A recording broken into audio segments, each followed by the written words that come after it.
बुद्धिमान ऊंट और खूनी भेड़िया। किसी समय की बात है, एक बुद्धिमान ऊंट शेरा जंगल में शांति से रहता था।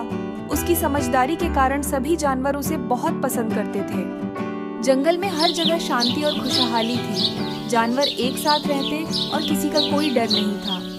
लेकिन जंगल के एक हिस्से में कालू नाम का एक खूनी भेड़िया रहता था।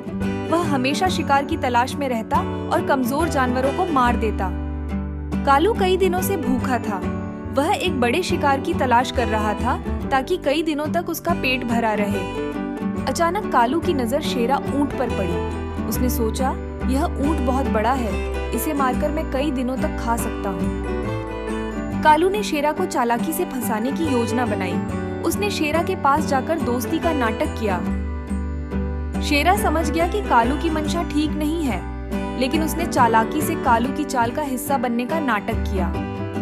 दोनों जानवर जंगल के बाहर की ओर चल पड़े। कालू ने शेरा को खाने का लालच दिया और उसे एक दलदल की ओर ले जाने लगा। आखिरकार कालू शेरा को दलदल के पास ले आया। उसने कहा, बस इस मैदान को पार करो और हमें भरपूर भोजन मिलेगा। शेरा समझ गया कि यह एक जाल है। उसने कहा, तुम छोटे हो, पहले तुम जाओ और देखो रास्ता कैसा है। कालू बिना सोचे समझे दलदल में कूद पड़ा। वह तुरंत कीचड़ में धंसने लगा और मदद के लिए चिल्लाने लगा। शेरा ने शांत होकर कहा, कालू, ये तुम्हारे बुरे कर्मों का नतीजा है। अब तुम्हें इसका परिणाम भुगतना होगा। धीरे धीरे कालू दलदल में डूबता चला गया। उसकी लालची योजना ने उसे उसकी ही मौत के जाल में फंसा दिया। कालू के अंत के बाद जंगल में फिर से शांति लौट आई।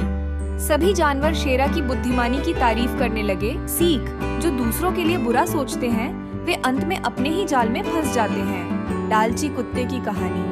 बहुत समय पहले की बात है, एक छोटे से गांव में एक कुत्ता रहता था। वह कुत्ता बहुत चालाक था, लेकिन उसकी एक कमजोरी थी, वह बहुत लालची था। एक दिन कुत्ता बहुत भूखा था। वह भोजन की तलाश में इधर उधर भटक रहा था, लेकिन उसे कुछ नहीं मिला। काफी देर बाद उसे एक रोटी का टुकड़ा नजर आया। उसकी आंखें चमक उठी। रोटी लेकर कुत्ता एक पुल पर पहुंचा। नीचे बहती नदी में उसे अपनी परछाई दिखी। उसे लगा कि यह एक और कुत्ता है जिसके पास बड़ी रोटी है। अब कुत्ते की लालच फिर से जाग उठी। उसने सोचा, अगर मैं इस दूसरे कुत्ते का टुकड़ा भी ले लूं, तो मेरे पास 2 रोटियां हो जाएंगी। मैं बहुत सारा खाना खा सकूंगा और किसी से भी ज्यादा खुश रहूंगा। लालच में आकर कुत्ता दूसरे कुत्ते की रोटी छीनने के लिए भौंकता है। जैसे ही उसने मुंह खोला, उसकी रोटी नदी में गिर गई। कुत्ता बहुत पछताया। उसने सोचा, अगर मैंने लालच नहीं किया होता तो मेरी रोटी नहीं गिरती। उसे समझ आ गया कि लालच से सिर्फ नुकसान होता है। इस कहानी से हमें सीख मिलती है कि लालच बुरी बला है। जो हमारे पास है उसमें संतुष्ट रहना चाहिए, नहीं तो लालच में हम अपना सब कुछ खो देते हैं।